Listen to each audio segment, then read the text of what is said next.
जय हिंद दोस्तों, I am सपना। कंपटीशन शाला में आप सभी का एक बार फिर से स्वागत है।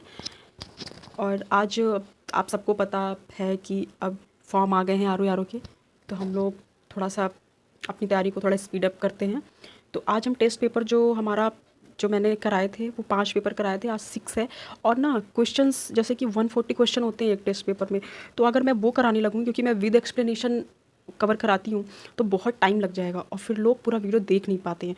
तो इसलिए मैं उसको लगता है मुझे कि जहाँ पे मुझे अब रुक जाना चाहिए, वीडियोस बहुत लंबा हो रहा है, फिर वो देखने का, फिर वो करने का कोई मतलब रह नहीं जाता है। इस वजह से मैं लगभग 50-60 क्वेश्चंस कवर करा देती हूँ और फिर उसके आगे का फिर मैं नेक्स्ट वीडियोज़ में फिर वो लाती हूँ। तो इसलिए आज भी अगर मुझे लगेगा कि हाँ अब यहाँ पे रुक जाना चाहिए, वीडियोस लंबा हो रहा है, क्योंकि फिर मैं जब एक्सप्लेन करने लगती हूँ तो फिर वो थोड़ा लंबा हो जाता है वीडियो, और एक्सप्लेनेशन बहुत ज़रूरी है, इसलिए मैं उसमें कोई कमी नहीं करना चाहती।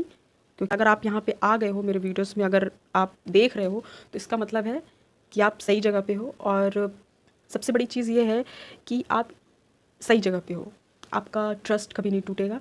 और वीडियोस को थोड़ा पूरा देखिएगा, अगर नहीं देख पा रहे हो, नहीं मन है, तो 2 की स्पीड में लगा लीजिएगा और सुनते रहिएगा। इससे आपका ही फ़ायदा होगा, इससे आपकी नॉलेज कवरेज बढ़ेगी। आइए हम शुरू करते हैं। पहला क्वेश्चन है, उसके आगे का मैं कंटिन्यू कर रही हूँ। जो सरसावा हवाई अड्डा है वो कहाँ पे स्थित है? तो सरसावा, इसका राइट ऑप्शन हमारा बी हो जाएगा। ये एयरफोर्स का स्टेशन है। सरसावा हवाई अड्डा सहारनपुर में है। और मेरठ में BR अम्बेडकर हवाई अड्डा है। चकीरी कानपुर में है। और हिंडन जो हवाई अड्डा है एयरफोर्स का है, वो गाजियाबाद में है। तो इसका राइट ऑप्शन बी हो जाएगा। नेक्स्ट देखते हैं, उत्तर प्रदेश का प्रथम खेल विश्वविद्यालय कहाँ स्थापित किया जा रहा है?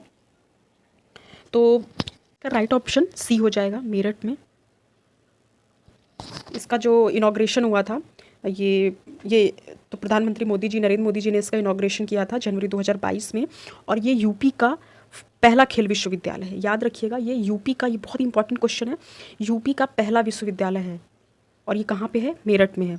और पहला खेल विश्वविद्यालय है, और ये उत्तर प्रदेश का पहला खेल विश्वविद्यालय है।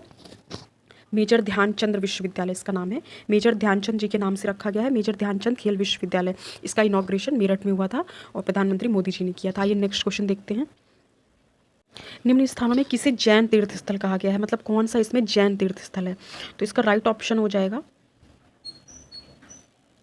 इसमें देखिए ऑप्शन है अयोध्या, कपिलवस्तु, वाराणसी। तो इसका राइट ऑप्शन वाराणसी हो जाएगा, क्योंकि जो 4 जैन तीर्थंकरों की जन्मस्थली जो थी, तो वाराणसी को जैन तीर्थ कहा जाता है, क्योंकि वहाँ पे जो हमारे 4 जैन तीर्थंकर थे, वहाँ पे उनका मतलब बॉर्न प्लेस था वो। और जैन मत के अनुसार ये है कि जो सुपार्श्वनाथ थे, ये जो 4 थे, सुपार्श्वनाथ, चंद्र प्रभु, श्रेयांसनाथ और पार्श्वनाथ, इन चारों की जन्मस्थली वाराणसी रही है। तो इस वजह से जैन तीर्थ स्थल कहा जाता है। और इसका जो राइट ऑप्शन हमारा हो जाएगा, इसका राइट ऑप्शन जो है वाराणसी, ये हमारा राइट ऑप्शन हो जाएगा। डी ऑप्शन सही है। आइए नेक्स्ट क्वेश्चन देखते हैं। एक ही कब्र से 2 से अधिक मानव कंकालों के साक्ष्य मिले हैं, तो इसका राइट ऑप्शन हमारा दमदमा हो जाएगा। ये जो दमदमा वाला क्षेत्र है, ये मध्य गंगा घाटी का जो प्रतापगढ़ है, वहाँ पे सराय नाहर राय और दमदमा और महदहा, ये 3 स्थल पाए गए हैं। और जो दमदमा में है, लगातार 5 वर्षों तक वहाँ पे जब उत्खनन मतलब किया गया, तो वहाँ से 41 मानव की जो शव थे वो मिले। तो इसका राइट ऑप्शन हो जाएगा दमदमा। सबसे 2 से अधिक मानव कंकालों के साक्ष्य मिले। तो ये हमारा ये क्वेश्चन जो है यूपी पीसीएस में पूछा भी गया है, तो इसका राइट ऑप्शन सी हो जाएगा।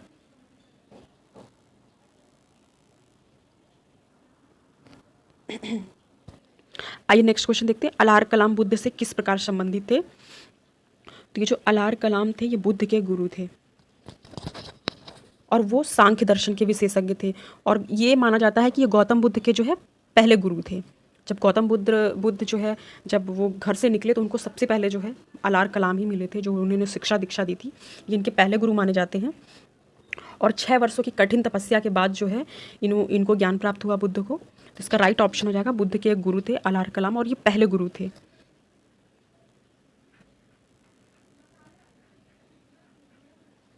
निम्न में से किस भक्ति संत ने अपने संदेश के प्रचार के लिए सबसे पहले हिंदी का प्रयोग किया था?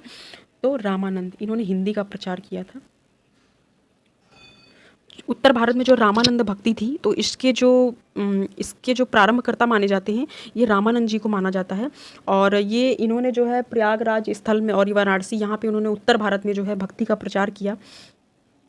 तो इसलिए इसका जो राइट ऑप्शन हो जाएगा वो रामानंद हो जाएगा।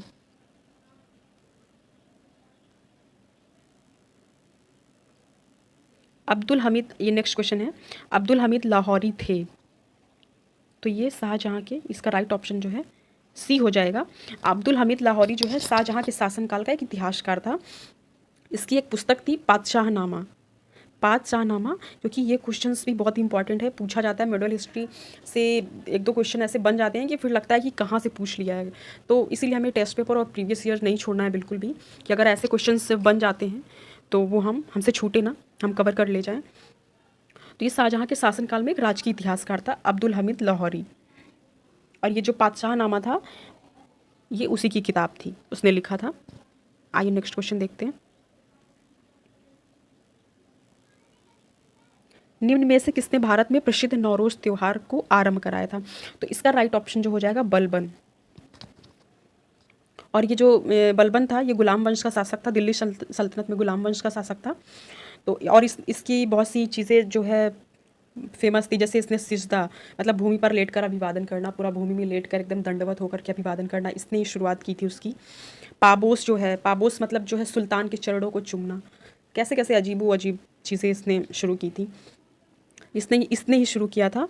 और इसने जो है कि एक जो नौरोज़ त्यौहार जो पारसियों का फेस्टिवल माना जाता है, इसने ही शुरू किया था। तो इसका राइट ऑप्शन हो जाएगा बलबन।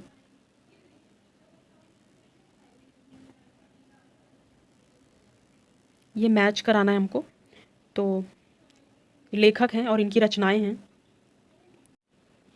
इसका राइट ऑप्शन इसका क्या होगा? हर्ष। पहले देखते हैं, नागानंद, प्रियदर्शिका और नागानंद हर्ष की रचनाएं थी। भारवी किरातार्जुनीयम, कालिदास मालविकाग्निमित्रम, राजशेखर कर्पूर मंजरी। इसका राइट, ये हमारा मैच हमने करा दिया। भारवी किरातार्जुनीयम, कालिदास मालविकाग्निमित्रम, राजशेखर कर्पूर मंजरी, हर्ष नागानंद, ये हमारा सही हो जाएगा। आइए नेक्स्ट क्वेश्चन देखते हैं। निकोलो कोंटी कौन था? तो निकोलो कोंटी जो है एक इटली का यात्री था, जो विजयनगर के जो शासक थे देवराय फर्स्ट, उनके शासनकाल में ये आया था। तो इसमें हमें बताना है जो 2017 में जो आरओ का पेपर हुआ था, उसमें से ये मैच कराने को आ गया था। निकोलो कोंटी, अब्दुल रज्जाक, ये सब कहाँ के मतलब शासक थे? अरेबियन थे, या फिर इटली के थे, या फिर पुर्तगीज़ थे। और कभी कभी मैच कराने को ये दे देता है कि इसके शासनकाल में आए थे, तो ये आपको ज़रूर पढ़ना है। तो निकोलो कोंटी जो है एक इटली का यात्री था, तो इसका राइट ऑप्शन हो जाएगा। और किसके टाइम पीरियड पे आया था? ये देवराय फर्स्ट के टाइम पे आया था, तो इसका राइट ऑप्शन डी हो जाएगा। आइए नेक्स्ट क्वेश्चन देखते हैं। इसमें कथन और कारण है। तो 1750 ईस्वी तक मराठा साम्राज्य पेशवा की अध्यक्षता में एक परिसंघ बन गया। कारण है साहू के उत्तराधिकारी पेशवा की इच्छा पर निर्भर थे। तो ये दोनों सही है, और इसका कारण भी जो है, कथन जो है उसका कारण भी सही है, क्योंकि 1740 में बाजीराव की मृत्यु होने पर जो साहू थे उन्होंने बालाजी बाजीराव को पेशवा पद पर नियुक्त किया था। फिर उसके बाद से जो पेशवा पद था ये पैतृक बन गया था, मतलब कि जिसका फादर पेशवा था उसका बेटा भी वही बनेगा। इसमें कोई ये नहीं था कि योग्यता के बेसिस पर नहीं था, अगर फादर राजा है तो उसका बेटा भी राजा बनेगा, तो ये वाली सिचुएशन थी। तो इसका राइट ऑप्शन हमारा दोनों सही हो जाएगा।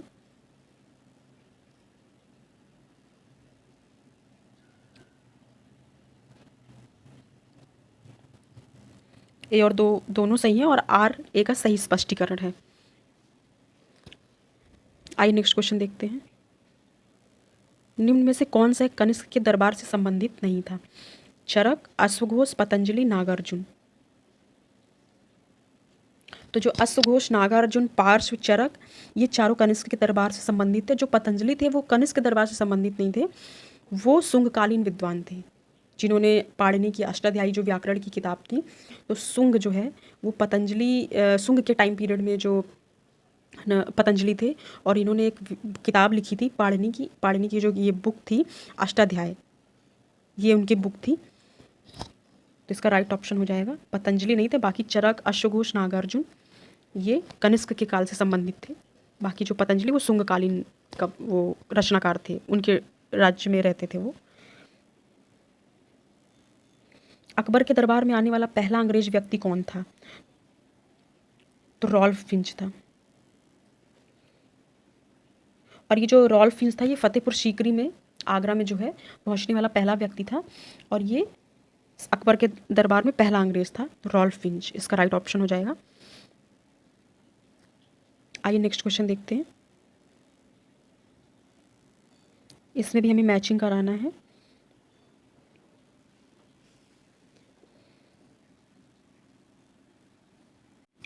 इसमें मैच कराना है तो इसका राइट ऑप्शन हो जाएगा क्लाइव, जो था बंगाल में दोहरा शासन। तो जो क्लाइव था वो 1765 में बंगाल में द्वैत शासन प्रणाली जो है उसने लागू की थी।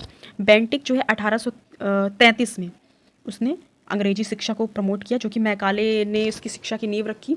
तो इसको जो है इसको सपोर्ट किया था बेंटिक ने। तो इसका राइट ऑप्शन अंग्रेजी शिक्षा हो जाएगा। प्रेस पर से प्रतिबंध हटाया था चार्ल्स मेडकॉफ। इसको प्रेस का मुक्तिदाता भी बोलते हैं, कि जो लिटन के टाइम पे उसने प्रतिबंध लगा दिया था उसमें कि भारतीय जो पत्रकारिता थी उसमें अगर कोई अंग्रेज़ों के खिलाफ बोलता था तो उसमें लिटन ने प्रतिबंध लगा दिया था। तो वो चार्ल्स मेडकॉफ जो था उसने उस प्रतिबंध को हटा दिया, प्रेस पर से प्रतिबंध हटा दिया, तो इसलिए उसको प्रेस का मुक्तिदाता बोलते हैं। कर्जन बंगाल विभाजन के लिए फेमस था। तो इसका राइट ऑप्शन है, जो कि 1905 में बंगाल विभाजन हुआ था, उसका जिम्मेदार कर्जन था। तो ए ऑप्शन हमारा सही हो जाएगा। ए का थर्ड, बी का फोर्थ, सी का फर्स्ट, डी का 2। आइए नेक्स्ट क्वेश्चन देखते हैं। Poverty and British rule in India, poverty and the un British rule in India नामक पुस्तक किसने लिखी? तो ये दादा भाई नौरोजी ने लिखी थी।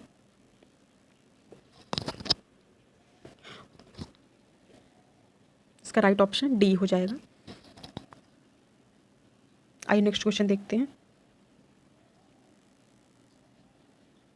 वेल्लोर का विद्रोह किस गवर्नर जनरल के समय हुआ था? तो वेल्लोर का विद्रोह जो है 1806 में सैनिकों का जो एक अपना सामाजिक और एक जो धर्म है उस पर हस्तक्षेप अंग्रेज करने लगे, कि अगर कोई हम किस धर्म को मानते हैं, हमारे सोशल वैल्यूज़ क्या हैं, हमारे एथिकल वैल्यूज़ क्या हैं, अगर उस पर कोई हस्तक्षेप करना, क्योंकि हमारी पर्सनल चीज़ें हैं, हम किस धर्म को मानते हैं, किस विचारों को हम अपनाते हैं, हमारे आचरण, हम किस आचरण को, किस व्यवहार को हम अपने दैनिक जीवन में लागू करते हैं, ये सामने वाला कोई नहीं होता बताने वाला।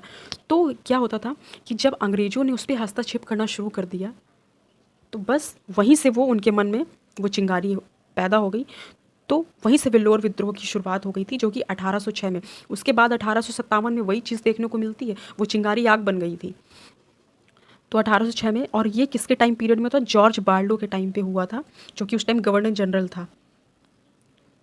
तो इसका राइट ऑप्शन हो जाएगा जॉर्ज बार्लो। वेल्लोर का विद्रोह 1806 में सैनिकों द्वारा जो किया गया था, और उसके टाइम पे गवर्नर जनरल कौन था? George Barlow. इसका राइट ऑप्शन, ये भी क्वेश्चन बहुत इंपॉर्टेंट है। आइए नेक्स्ट क्वेश्चन देखते हैं। ब्रह्म समाज के बारे में है, तो इसमें हमें बताना है कौन सा सही है कौन सा नहीं। इसने मूर्ति पूजा का विरोध किया। सेकंड है, धार्मिक ग्रंथों की व्याख्या के लिए इसने पुरोहित वर्ग को अस्वीकारा। थर्ड है, इसने इस सिद्धांत का प्रचार किया कि वेद त्रुटिहीन है। तो इसका जो ब्रह्म समाज था उसमें क्या था कि ब्रह्म समाज की स्थापना राजा राम मोहन रॉय ने की थी, जो कि 1828 में थी। ठीक है, उसके बाद क्या था, इनकी जो कुछ मान्यताएं थी कि जो ब्रह्म समाज की जो कुछ उद्देश्य थे, राजा राम मोहन राय के अपने विचार थे कि जो एक ईश्वरवाद पर उनका विश्वास था। मान्यताएं ये थी कि ईश्वर एक है, उन्होंने ये माना, और हिंदू धर्म को कुरीतियाँ से बचाना, मतलब जो रूढ़िवादिता थी, ऑर्थोडॉक्स वाली जो सोच थी, तो उसको, उस हिंदू धर्म को उससे बचाना। जैसे कि सती प्रथा है, विधवा अगर कोई हो गई है, विडो हो गई है कोई स्त्री, तो उसका विवाह नहीं करना है। सती प्रथा उस टाइम पे प्रचलित थी।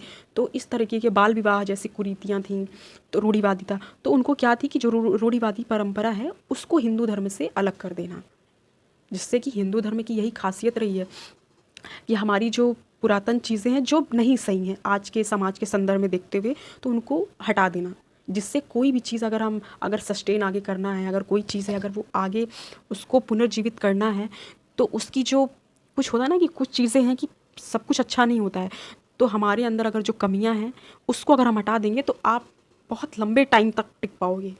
अगर हम एकदम वैसे ही जड़ता रहेगी बिल्कुल, जैसे जो चीज़ें चली आ रही बस वो चलती ही रहेंगी, तो फिर आप बहुत दिन तक नहीं चल पाओगे। तो यही चीज़ें थी। तो ये फर्स्ट और सेकंड हमारा सही है। लेकिन जो ये वाला ऑप्शन है थर्ड, इसने इस सिद्धांत का प्रचार किया कि वेद त्रुटिहीन है। तो ये जो है दयानंद सरस्वती जी ने मतलब माना था कि वेद त्रुटिहीन है। इसको स्वामी दयानंद सरस्वती जी जो थे उनके ये विचार थे। तो इसलिए फर्स्ट और सेकंड हमारा जो है राजा राम मोहन राय ब्रह्म समाज के की मान्यताएं थी। लेकिन ये जो थर्ड है ये इस स्वामी दयानंद सरस्वती जी के विचार थे, इसलिए हमारा फर्स्ट और सेकंड सही हो जाएगा, थर्ड गलत हो जाएगा। आइए नेक्स्ट क्वेश्चन देखते हैं। किसने कहा था दरो दीवार पे हसरत की नज़र करते हैं, खुश रहो अहले वतन हम तो सफ़र करते हैं। तो इसका जो राइट ऑप्शन हो जाएगा, तो इसका राइट ऑप्शन हो जाएगा वाजिद अली शाह। ये अवध के नवाब थे, आखिरी नवाब थे। इन्होंने जब 1857 की क्रांति हो रही थी तो अवध के आखिरी नवाब ने बोला दरो दीवार पे हसरत की नज़र करते हैं, खुश रहो अहले वतन हम तो सफ़र करते हैं। तो ये जो इनका स्लोगन था, ये जितने भी राष्ट्रीय क्रांतिकारी थे, इन्होंने जब जेल में वो लोग बंद रहते थे, फांसी की सज़ा दी जाने लगी, तो वो इसका प्रयोग करने लगे कि हम तो सफ़र करते हैं। तो इसका राइट ऑप्शन डी हो जाएगा। आइए नेक्स्ट क्वेश्चन देखते हैं।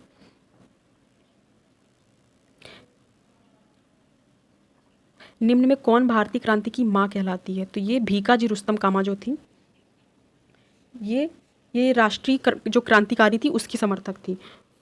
और इन्होंने 1907 में स्टुटगार्ट में जर्मनी में जो है वो कांग्रेस में भाग लिया था। ये पहली महिला थी जिसने भारतीय झंडे को फहराया था, मतलब प्रथम व्यक्ति भारतीय जो 1907 में जर्मनी में इन्होंने भारतीय झंडे को फहराया था। ये भी क्वेश्चन पूछा जाता है। तो इसका राइट ऑप्शन, ये भारतीय क्रांति की माँ कहलाती है भीकाजी रुस्तम कामा। तो इसका राइट ऑप्शन डी हो जाएगा।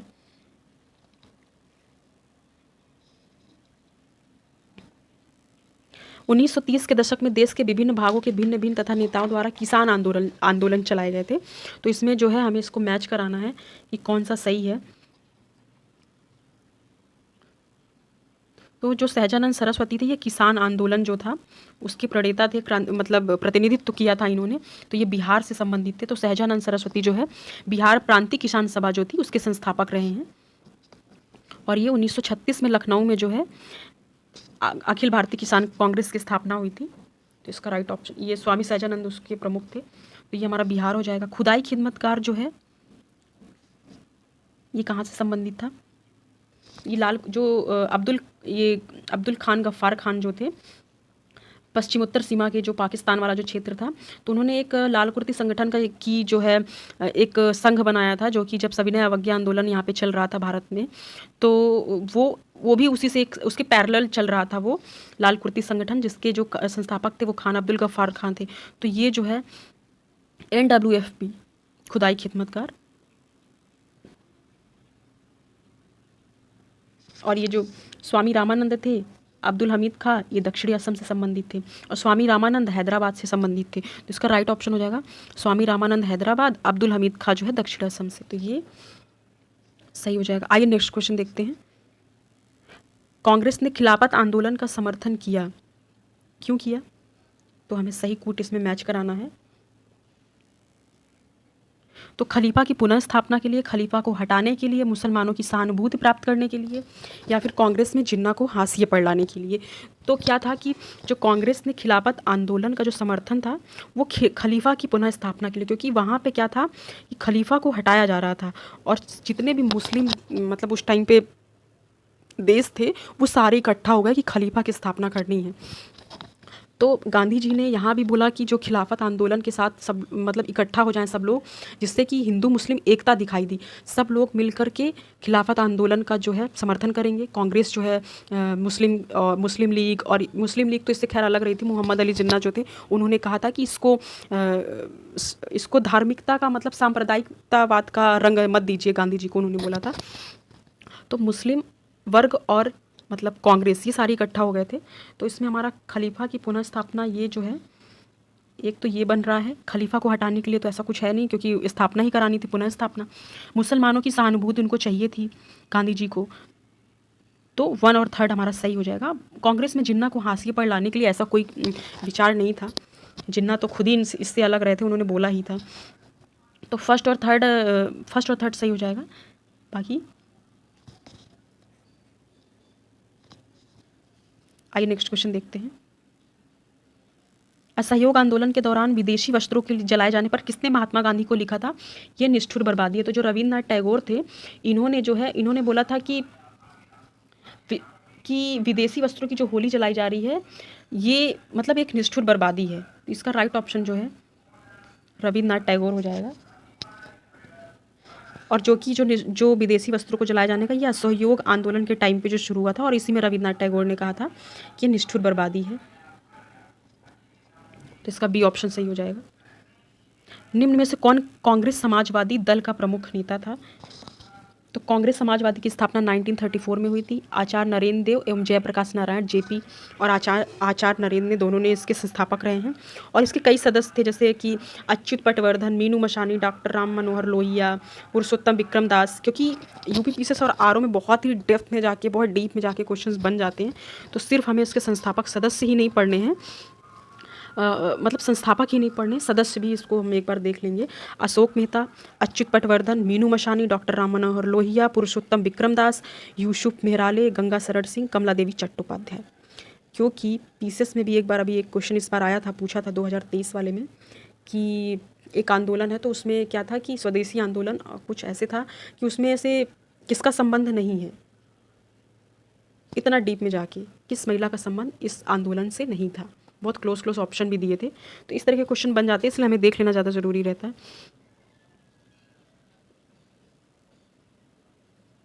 तो आचार्य नरेंद्र देव, क्योंकि जो है कांग्रेस समाजवादी पार्टी 1934 में इसकी स्थापना हुई और इसके संस्थापक आचार्य नरेंद्र देव और जयप्रकाश नारायण थे। आइए नेक्स्ट क्वेश्चन देखते हैं।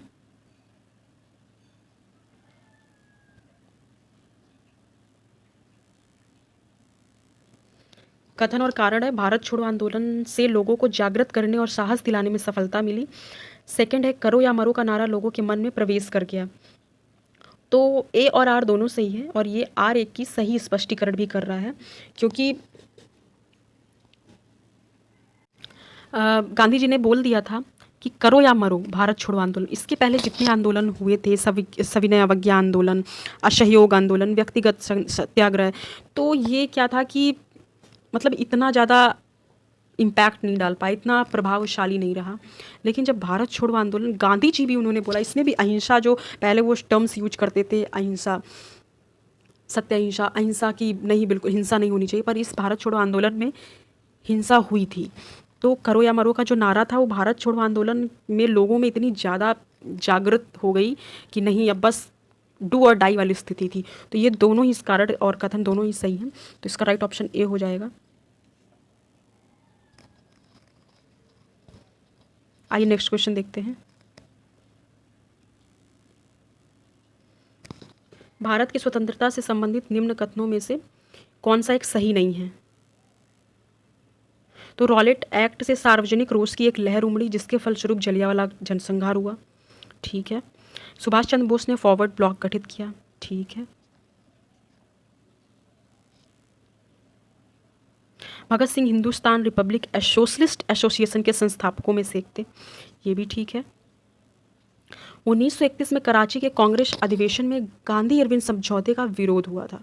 ये तो बात सही दिख नहीं रही है, तो आइए हम इसको जानते हैं।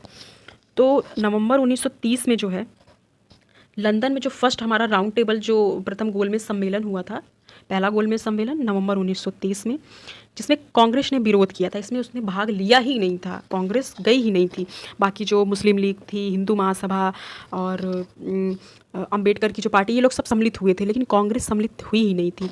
तो जिससे ये जो प्रथम गोलमेज सम्मेलन था वो निष्फल रहा था, जिसमें कि तेज बहादुर शप्रू, BS शास्त्री, MR जयकर जैसे कुछ लिबरल जो पार्टी के नेता थे वो सब जो है इनके सहयोग से जो है फिर ये बात हुई। तो ये हुआ कि सेकंड वाले में गांधी इरविन समझौता इन्हीं के प्रयासों से हुआ। जो MR जयकर थे, BS शास्त्री थे, तेज बहादुर शप्रू थे, इनकी वजह से क्या हुआ कि इरविन और गांधी का समझौता हुआ।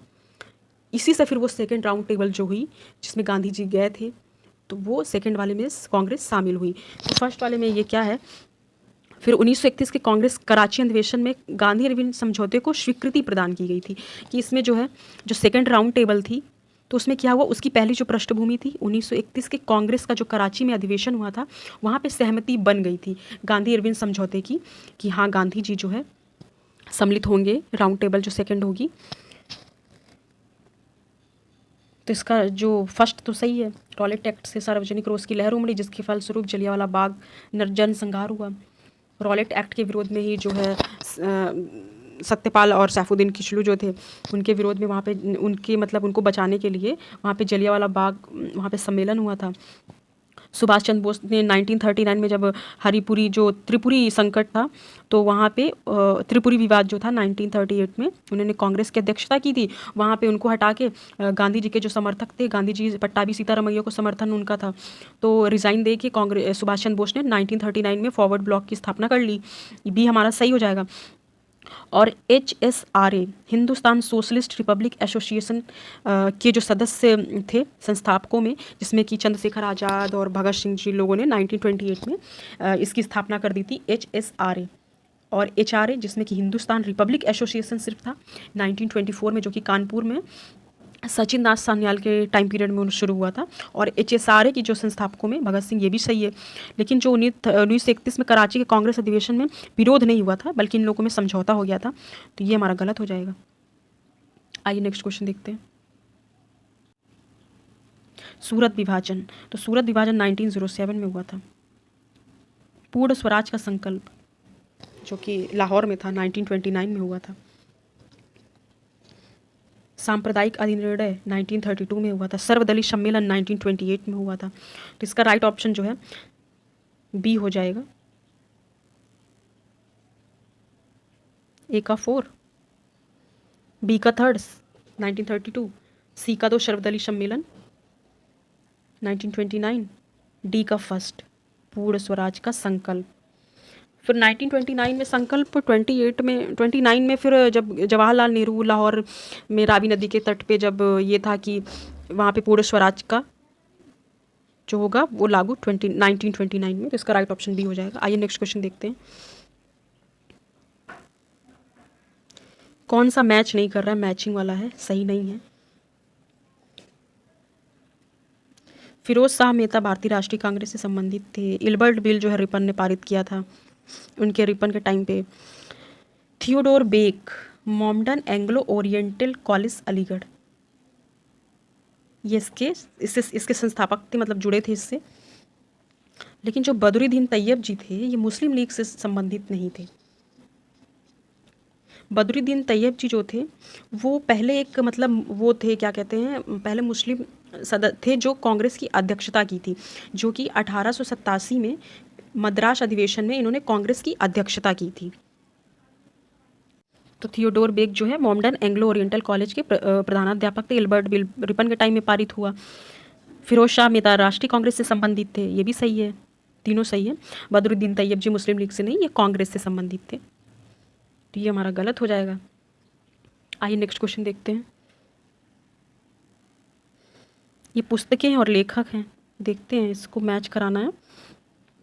आनंद मठ बंकिम चंद्र चटर्जी, लाइफ डिवाइन श्री अरबिंदो इन्होंने लिखी थी। Sadhana Rabindranath Tagore, The First Indian War VD Vinayak Damodar Savarkar.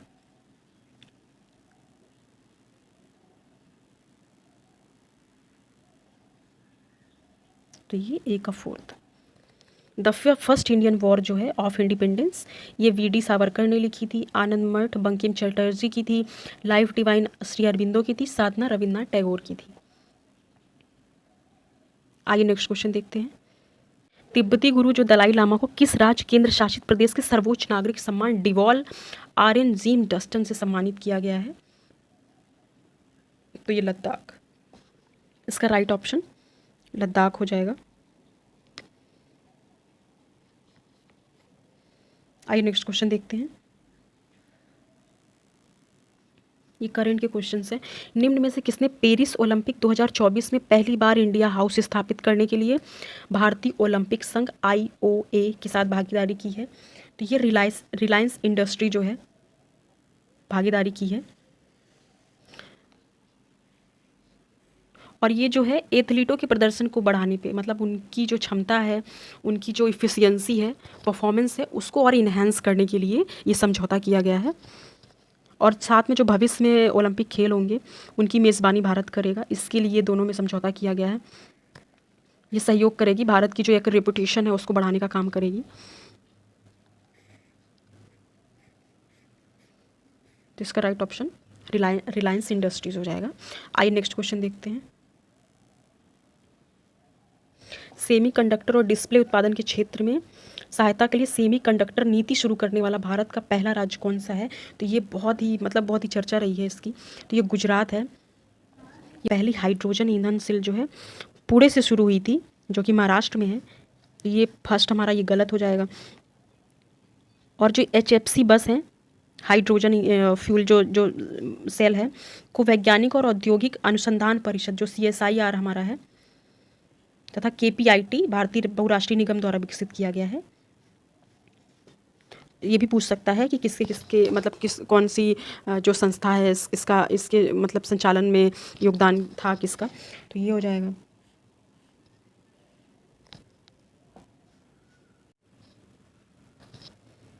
तो हमारा फर्स्ट सही हो जाएगा। सेकंड में क्या है कि हाइड्रोजन ईंधन सेल का एक विद्युत रासायनिक उपकरण है जो हाइड्रोजन को विद्युत ऊर्जा में परिवर्तित करता है। इसमें क्या है, नहीं करता है। तो दोनों गलत हो जाएंगे। आइए नेक्स्ट क्वेश्चन देखते हैं। किस नदी पर दुनिया के सबसे ऊंचे पुल के गोल्डन ज्वाइंट का जो है उद्घाटन किया गया है? तो ये चिनाब नदी पर जम्मू कश्मीर में है। दुनिया के सबसे ऊंचे पुल जो है 2 सिरों से जोड़ने का गोल्डन ज्वाइंट को पूरा किया गया है।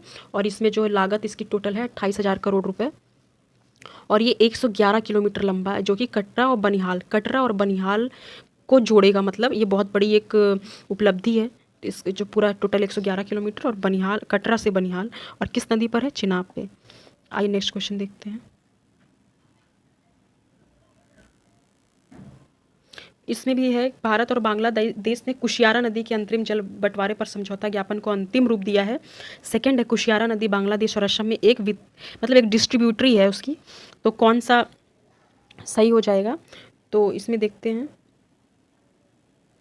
इसका जो सही ऑप्शन है, फर्स्ट एंड सेकंड दोनों सही है।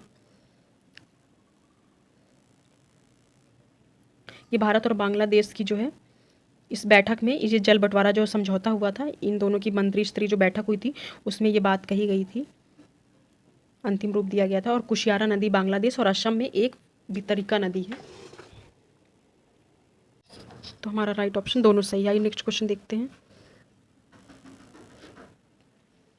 कैबिनेट की नियुक्ति समिति ने किसे अंतर्राष्ट्रीय मुद्रा कोष IMF के कार्यकारी निदेशक की नियुक्ति की मंजूरी दी है? तो ये डॉक्टर कृष्णमूर्ति सुब्रमण्यम इसका राइट ऑप्शन हो जाएगा। आइए नेक्स्ट क्वेश्चन देखते हैं। केंद्रीय मंत्रिमंडल ने प्रधानमंत्री आवास योजना शहरी जो है, प्रधानमंत्री आयुष आवास योजना अर्बन मिशन जो है, सबके लिए आवास मिशन कब तक जारी रखने की स्वीकृति दी है? तो 31 दिसंबर 2024 इसका राइट ऑप्शन हो जाएगा। 31 दिसंबर 2024। और प्रधानमंत्री योजना जो शहरी थी अर्बन, ये कब शुरू हुआ था? तो 25 जून 2015 को इसकी शुरुआत हुई थी। कब हुई थी पूछ सकता है क्वेश्चन।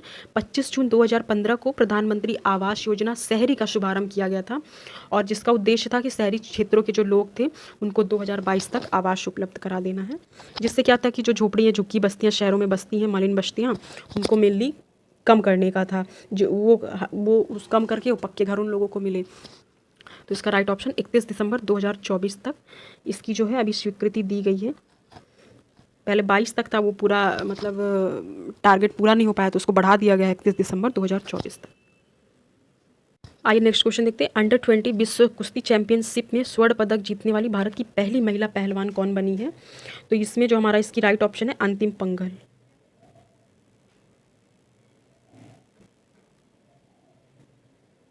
क्योंकि जो भारत जो था अंडर 20 में अभी तक कोई भी गोल्ड मेडल नहीं मिला था, तो ये अंतिम पंघल जो है ये जो पहली थी जिन्होंने गोल्ड मेडल जीता अंडर 20 में। और ये कहाँ की रहने वाली है? हरियाणा की रहने वाली है। आइए नेक्स्ट क्वेश्चन देखते हैं। और ये कहाँ पे, ये तो 2022 का क्वेश्चन है, इतना ज़्यादा इंपॉर्टेंट नहीं है। आइए नेक्स्ट क्वेश्चन देखते हैं। पूछा भी नहीं जाएगा क्योंकि ये टेस्ट पेपर थोड़ा सा ये था कि एग्ज़ाम जो है अप्रैल मई में होगा, तो उसी के बेसिस पे ये क्वेश्चन बने थे। इसकी रेलेवेंस इतनी है नहीं, लेकिन हो गया, देख लेते हैं। आइए नेक्स्ट क्वेश्चन देखते हैं। आइए ये जनगणना सेंसस वाला जो यूपी का है वो देख लेते हैं, बहुत इंपॉर्टेंट है। 2001 से 11 के दौरान उत्तर प्रदेश के जनघनत्व में कितनी वृद्धि हुई थी? तो इस ऑप्शन है 125 व्यक्ति प्रति वर्ग किलोमीटर, 132, 139, 142। तो इसका राइट ऑप्शन हो जाएगा 139। और 2011 की जो अंतिम जनगणना है उसके अनुसार यूपी की जो जनघनत्व है 829 है।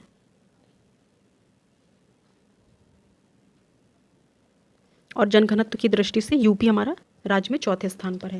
तो 139 प्रति वर्ग किलोमीटर 2001 से 11 के दौरान उत्तर प्रदेश के जनघनत्व में, मतलब 2001 से 11 के दौरान 139 व्यक्ति जो एक किलोमीटर एरिया के अंतर्गत, इतने 139 व्यक्ति और बढ़ गए हैं। तो यहाँ पे राइट ऑप्शन हमारा 139 व्यक्ति हो जाएगा। और जनघनत्व के मामले में फर्स्ट में बिहार है और हमारा यूपी 4th नंबर पे है। तो इसका राइट ऑप्शन हो जाएगा 139। आइए नेक्स्ट क्वेश्चन देखते हैं।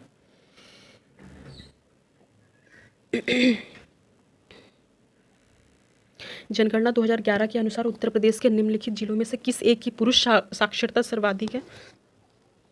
तो पुरुष साक्षरता के मामले में गौतम बुद्ध नगर पहले सबसे नंबर पे 1 पे है, उसके बाद गौतम बुद्ध नगर 1st पे, औरैया 2nd पे, इटावा 3rd पे, 4th पे गाजियाबाद, 5वें पे झांसी है।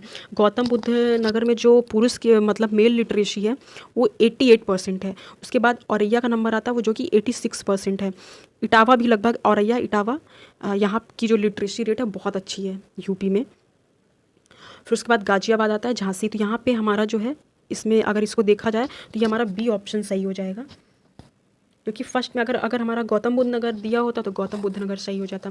2nd पे हमारा औरैया आता और इटावा 3rd नंबर पे। औरैया इटावा में इतना डिफरेंस नहीं है, कुछ पॉइंट्स का डिफरेंस है, 2 पॉइंट समथिंग, क्योंकि वहाँ पे 86.11% जो है लिटरेसी रेट है और औरैया में, और इटावा में 86.08। तो इटावा हमारा सही हो जाएगा। आइए नेक्स्ट क्वेश्चन देखते हैं। निम्न में से किस जनसंख्याविद ने प्राकृतिक नियमों के आधार पर जनसंख्या सिद्धांत का प्रथम प्रतिपादन किया था? तो इसमें से क्या है कि W.M. Thompson, M.W. Notestein, Colin Clark. प्राकृतिक नियमों के आधार पर जो जनसंख्या का सिद्धांत जो है माल्थस ने दिया था। इन्होंने कहा था कि जैसे कोई भी जनसंख्या की जो क्षेत्र है वो गुणोत्तर श्रेणी में, जबकि जीविकोपार्जन लाइवलीहुड के जो साधन है वो समानांतर श्रेणी में बढ़ते हैं। क्या है कि जैसे जनसंख्या है वो ऐसे मल्टीपल, मतलब जैसे कि 1 है, 2 है, 3, 4, ये जो है जीविकोपार्जन के जो साधन है इस स्तर से बढ़ते हैं। लेकिन जो हमारा जो जनसंख्या है वो मल्टीपल, मतलब मल्टीप्लाई होता जाता है। 2 है, 2 से 4 हो गया, 4 से 8 हो गया, 8 से 16 हो गया, ऐसे बढ़ती है। तो ये हमारा प्राकृतिक नियम जो है माल्थस ने दिया था। इसका राइट ऑप्शन हो जाएगा WS, ये सॉरी इस पर तो दिया ही नहीं है, तो इसमें हो जाएगा इनमें से कोई नहीं। आइए नेक्स्ट क्वेश्चन देखते हैं। जनगणना 2011 के अंतिम आंकड़ों के अनुसार ग्रामीण जनसंख्या की दशकीय वृद्धि कितनी रही है? तो दशकीय वृद्धि जो है हमारी 12.18% रही है। इसका राइट ऑप्शन सी हो जाएगा। आइए नेक्स्ट क्वेश्चन देखते हैं। फिर से एक बार क्वेश्चन देख लेते हैं। जनगणना 2011 के अंतिम आंकड़ों के अनुसार ग्रामीण जनसंख्या की, मतलब गांव में जो बसने वाली जनसंख्या है वो 10 सालों में कितनी बढ़ी है? तो 12.18% जो है जनसंख्या बढ़ी है। और जो है और टोटल कितनी बढ़ी है? 74.64। और शहरों में कितनी बढ़ी है? मतलब 31.80, और गांव में 12.18, और शहर में 31.80। शहरों में ज़्यादा मतलब माइग्रेशन हो रहा है, गांव से लोग शहरों में ज़्यादा जा रहे हैं। वहाँ पे जनसंख्या 10 सालों में 31.08% बढ़ गई है। और गांव में कितनी बढ़ी है? गांव में हमारी 12.18% बढ़ी है। ये इसका राइट ऑप्शन सी हो जाएगा। आइए नेक्स्ट क्वेश्चन देखते हैं। ग्रिफिथ टेलर ने नगर विकास की कितनी अवस्थाओं का वर्णन किया था? तो ये इसका राइट ऑप्शन हो जाएगा सी, 7 प्रकार की अवस्था। पूर्व शैशवावस्था, सेकंड शैशवावस्था, 7 प्रकार की इन्होंने ग्रिफिथ टेलर ने नगर के विकास, पहले जैसे पूर्व शैशवावस्था होता है उससे थोड़ा सा बढ़ता है शैशवावस्था, उसके बाद बाल्यावस्था, किशोरावस्था, फिर प्रौढ़ावस्था, उत्तर प्रौढ़ावस्था, वृद्धावस्था। एक जैसे कि मनुष्य का जो उसका विकास शुरू होता है, पहले वो छोटा बच्चा होता है, उसके बाद धीरे धीरे थोड़ा बड़ा होता है, फिर उसके बाद उसकी किशोरावस्था, एडल्ट होता है, फिर उसके बाद फिर उसके बाद एज बढ़ती जाती है, फिर बाद में बूढ़ा हो जाता है। वैसे ही एक नगर होता है। तो शुरू से शुरुआत होती है, गांव होता है, फिर कस्बा बनता है, कस्बा से छोटा नगर बनता है, फिर महानगर बनता है। तो ऐसे ही ग्रिफिथ टेलर ने नगर की 7 अवस्थाओं का वर्णन किया है। ये भी इंपॉर्टेंट क्वेश्चन है। आइए नेक्स्ट क्वेश्चन देखते हैं। बहुत लंबा हो जा रहा है तो फिर मैं अभी क्या करूँगी कि 2-4 क्वेश्चन और डिस्कस करूँगी, उसके बाद फिर नेक्स्ट वीडियो में कंटिन्यू करेंगे, क्योंकि फिर वीडियो लंबा हो जाता है तो फिर कोई मतलब है नहीं। आइए नेक्स्ट क्वेश्चन देखते हैं। निम्न में से किसके द्वारा भारत के जो कैग है उसकी पद का सृजन किया गया है? तो संसदीय अधिनियम द्वारा, संविधान द्वारा, मंत्रिमंडल के संकल्प द्वारा। क्योंकि इसका जो वर्णन है कैग का 148 क्लॉज 1 में इसका वर्णन किया गया है, तो इसलिए ये संविधान में इसका वर्णन है, क्योंकि आर्टिकल 148 क्लॉज 1 में इसका वर्णन है, तो इसलिए संविधान द्वारा जो है इसका वर्णन किया गया है, इसके पद का सृजन किया गया है। और इसकी नियुक्ति कौन करता है? राष्ट्रपति करता है। और इसको किस आधार पर हटाया जा सकता है?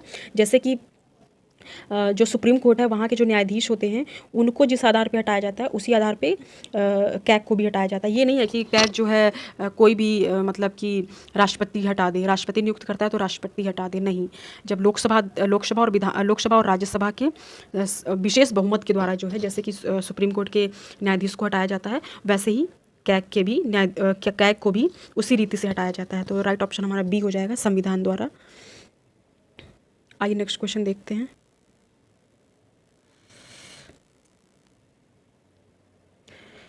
कौन सा सही नहीं है? तो लॉर्ड जो है विंसकाउंट ने संविधान सभा को हिंदुओं का निकाय कहा है। सेकंड है ग्रेनविल जी ऑस्टिन ने कहा था कि संविधान सभा ने भारत के केवल बड़े समुदाय का प्रतिनिधित्व करती है। थर्ड है विंस्टन चर्चिल ने कहा था संविधान सभा ही कांग्रेस है और कांग्रेस ही संविधान सभा है। तो इसमें हमें बताना है कि कौन सा सही है कौन सा नहीं है।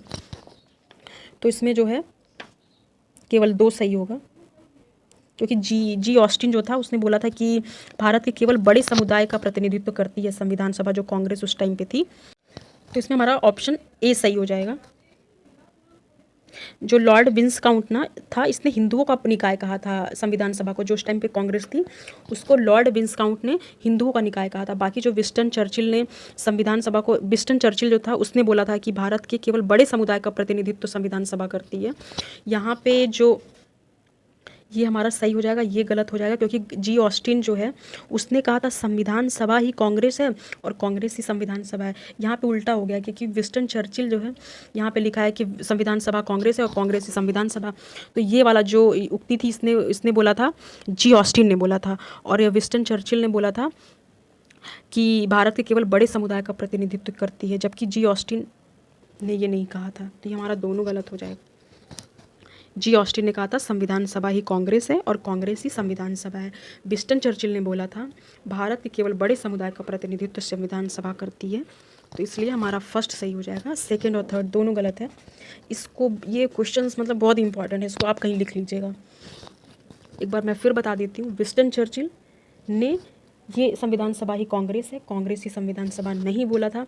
विंस्टन चर्चिल ने बोला था भारत के केवल बड़े समुदाय का प्रतिनिधित्व करती है, और जो जी ऑस्टिन था उसने बोला था संविधान सभा ही कांग्रेस है और कांग्रेस ही संविधान सभा।